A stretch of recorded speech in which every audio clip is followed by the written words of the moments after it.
Pourquoi la Saint-Valentin est née au Moyen Âge?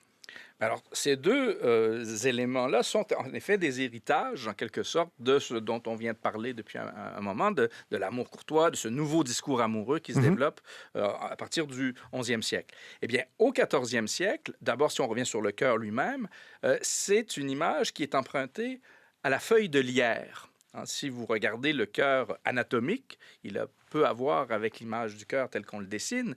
Eh bien, ce cœur qu'on dessine comme une feuille de lierre, c'est en référence à, à ce lien qui se fait entre l'arbre et le lierre qui l'entoure. Oui. En référence, par exemple, aux amants Tristan et Iseut, hein, qu'on représentait comme le chèvrefeuille qui s'enroulait autour du coudrier.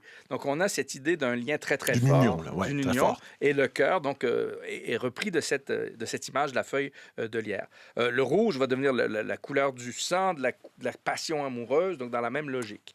Et c'est dans cette veine, sans mauvais jeu de mots, que l'on va retrouver donc la Saint-Valentin comme fête des amoureux à partir du 14e siècle également, bien que dès le 5e siècle, le pape a essayé de mettre fin à une fête qui était une fête païenne, qui s'appelait les Lupercales, qui remonte à l'Empire romain.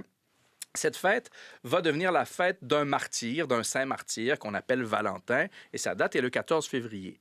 Mais c'était une fête chrétienne qui gardait des relents de fête païenne pendant tout le Moyen Âge. Ce n'est cependant qu'au 14e siècle que ça devient clairement la fête des amoureux et qu'à la cour d'Angleterre d'abord, puis dans différentes cours européennes, on va se mettre à écrire des poèmes pour son Valentin ou sa Valentine. C'est-à-dire que c'est le moment de l'année où on va choisir un amoureux ou une amoureuse, Mhm.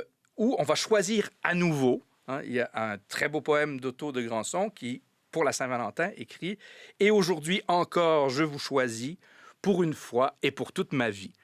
Et cet Otto de Granson, on considère que c'est un des premiers poètes à mettre en œuvre la Saint-Valentin, donc à en faire l'objet de poésie.